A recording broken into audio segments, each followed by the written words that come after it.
nasa dulo nitong ating biyahe. Salamat dahil ang daming istoryang nangyari, mga aral at eksenang di mo akalain, nangatanim noon sa mesa, ngayon nakahain.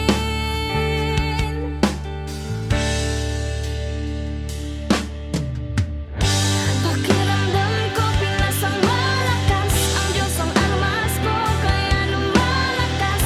Pilipinas, isa kami, ayang matuturing, sabay natin kunin kung ano yung para sa atin.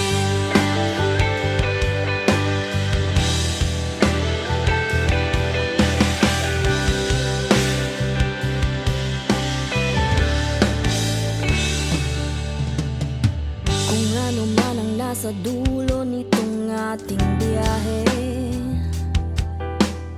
salamat dahil ang daming istoryang nangyari, mga aral at eksena